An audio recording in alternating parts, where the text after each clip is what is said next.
Hello everyone, कैसे हो आप सब। आई होप अपनी ज़िंदगी में तुम खुश हो गए, मस्त हो गए। मुझे पता है छिनरी में तुम एकदम बर्बाद हो चुके हो। तुम्हें समझ कुछ नहीं आ रहा, चारों तरफ अंधेरा अंधेरा दिखाई दे रहा। तुम्हारी बंदी या बंदा तुम्हारे ऊपर ट्रस्ट करना बंद कर दिया। अब तुम उस सिचुएशन में क्या करते हो, घबराते हो, बहुत चिल्लाते हो, तड़पते हो। कटी हुई मछली को देखा कैसे फड़फड़ाती है वो, ठीक है। कीड़े पड़े हुए कुत्ते जैसे तुम्हारी हालत हो चुकी है। तुम बिलबिला रहे हो एकदम बात करने के लिए, मतलब उकसा रहे हो कि बस किसी तरीके से भैया बात हो जाए उससे। बात कैसे होगी जब तुम्हारी बंदी को कहीं दूसरी जगह मतलब खाना मिल रहा है। मान लो जिस बंदी को कहीं दूसरी जगह अच्छा खाना मिल रहा है खाने के लिए, बढ़िया पनीर आ रहा है, ठीक है। अगर वो नॉनवेज खाती हो, बढ़िया नॉनवेज आ रहा है, ठीक है। पुलाव खा रही है, वो पूरी सब्जी पेल रही है आराम से, तो तुम्हारी दाल रोटी खानी आएगी? वो नहीं आएगी ना। तो इस चीज़ को सोच ही नहीं रहो तुम।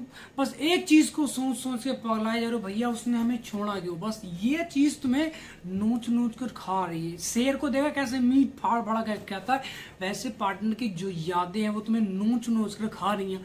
अंदर अंदर से तुम खोखला होते जा रहे हो, ठीक है।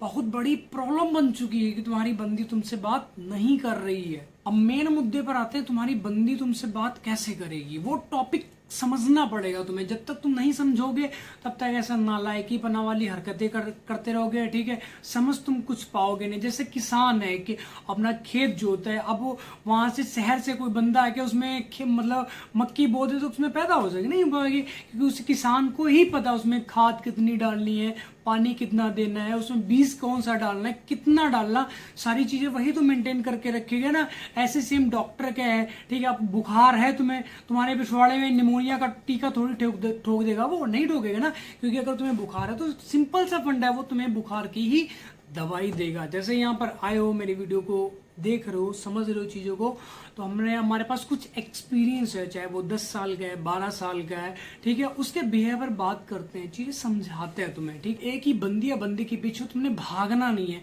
कि वो ऐसा कर देगी, वो हमें छोड़ देगी, वो उससे बात नहीं करेगी, तुम्हारी ज़िंदगी झंड हो जाएगी, हुला लाला बन जाएगी। भैया ज़िंदगी हम उसके बिना रह नहीं पाएंगे, मर जाएंगे। अब मान लो जैसे तुमने एक कुतिया पाली अपने गली की, ठीक है, तो कुतिया अगर तुम्हारी मर जाए तो उसके लिए तुम भी सुसाइड कर लोगे? नहीं करोगे ना। हालांकि बेशक वो चाहे जितनी तुम्हारी जान से ज्यादा प्यारी हो, ठीक है। सेम रिलेशनशिप है।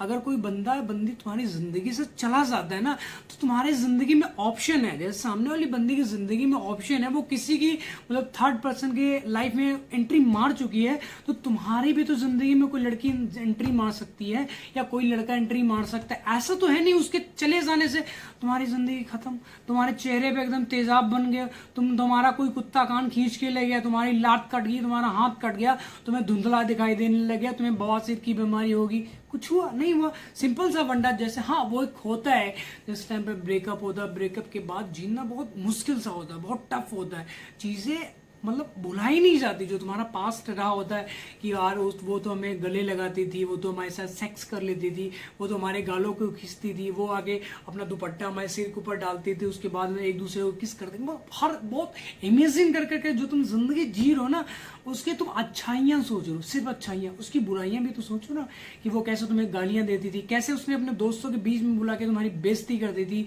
तुम्हारी माँ की गाली देती थी, MC है तो BC है, ये है वो है, मतलब 70,000 तरीके की गालियां तुम्हें देती थी, तुम्हें बेइज्जत करती थी। हर चीज तुम ये सोच के एक्सेप्ट कर लेते थे कि बस भैया हमारा प्यार है, भैया हमारी तो जिंदगी इससे चलती है। जिंदगी ऐसी तुम्हारी नरक बनाएगी ना, तुम्हारे कीड़े पड़ जाएंगे, पूरे दिमाग में तो पड़ेंगे, तुम्हारे पूरे शरीर में पड़ जाएंगे, बकचोद बन जाएगा तुम्हारी जिंदगी। अभी तुम्हें चीजें समझ नहीं आ रही है, जितना मैं तुम्हें समझा लूँ हर चीज, मतलब वो कहते हैं ना भांटा पे पानी डालने वाले। हमारे देहात में कहावत है कि मतलब कुछ भैंस के आगे बीन बजाओ भैंस खड़ी पकड़ाए, वो वाला सीन है।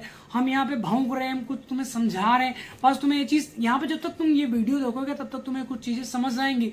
उसके बाद फिर तुम्हें पार्टनर की यादें घेरेंगी कि यार भैया वो तो बेबी तुम्हारी जान थी, भैया वो बार बार तुम उसे ऑनलाइन चेक करोगे, उसकी DP देखोगे कब वो ऑनलाइन आ रही है, ठीक है, कौन सी DP कब लगाती है, कौन सा स्टेटस लगाती है, सारी चीजें तुम जानना चाहते हो, देखना चाहते हो। अपनी जिंदगी तुम भुला चुके हो, नालायक बन चुके हो तुम, एक नंबर है गांडू बन चुके हो तुम। तो यार इन सब चीजों में कुछ नहीं रखा, सेल्फ कंट्रोल खत्म हो चुका, तुम खस्सी हो चुके हो। खस्सी में समझते हो मतलब अपने मन पर काबू ही नहीं पा रहे हो तुम, ठीक है। जहां तुम्हारा मन कर रहा वहां गांड उठा के भाग रहे हो। बस उसने बोला था कि ऐसे वहां पे मिलते हैं हम, ये होता है, वो होता है, तुमने उठाई साइकिल, उठाई बाइक, उठाई तुरंत चले गए। जैसे तुम्हें तुम्हारे कान में किसी ने फूंक दिया कि आज तुम्हारी बंदी भैया झाड़ियों में मिलेगी जाके, तुम झाड़ियाँ फूंक दोगे तुरंत जाके वहाँ पे बजरी वजरी डाल के। तुम्हारी बंदी किसी ने तुम्हारे कान में बता दी भैया वो ओयो में जाएगी, तो ओयो का तुम गद्दा गद्दा खंगाल डालोगे। उसका बेड बक्सा सिस्टम जो होगा, मैनेजर को पैसा दोगे तुम, 2,000 दोगे, 5,000 दोगे, उसको बोलोगे भैया कैमरा चेक करवा रहा है, भैया कैमरा चेक करवा दे, हमारी बंदी इसी होटल में मिलने आएगी, ये करेगी वो करेगी, तो वो सब चीज़ करेगी और तुम्हें एक्सेप्ट करना होगा और तुम कर लो, वही तुम्हारे ज़िंदगी के लिए अच्छा, तुम्हारे लिए अच्छा। नहीं करोगे तो भैया पता तुम सारी ज़िंदगी तुम्हारी तड़पते हुए निकल जाएगी, हासिल कुछ नहीं कर पाओगे। कहने का मतलब ये हासिल कुछ नहीं कर पाओगे। और अगर तुम ज़्यादा उसे टॉर्चर करोगे, परेशान करोगे, ठीक है, उसके वो कहते हैं ना कबाब में हड्डी बनोगे, तुम ऐसी जगह तुम्हें ठुकवा देगी ना, तुम्हारी सारी ज़िंदगी पिस जाओगे, कहने का मतलब है, ठीक है। और जो तुम्हारी प्रॉपर्टी है, जो तुम्हारे मम्मी पापा की इज्जत है, वो सब पानी में बह जाएगी, नाली में बह जाएगी। तुम्हारी मम्मी मोहल्ले में बर्फ मांगने के लायक नहीं बचेगी, तुम्हारा बाप मोहल्ले में बैठने लायक नहीं बचेगा।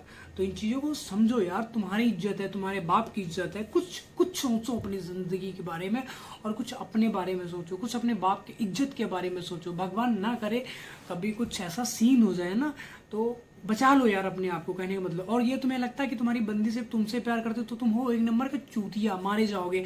हर किसी की इस टाइम पे करंट में हर किसी की जिंदगी में ऑप्शन है, किसी की जिंदगी में 1 है, किसी की जिंदगी में 2 है, किसी की जिंदगी में 4 है।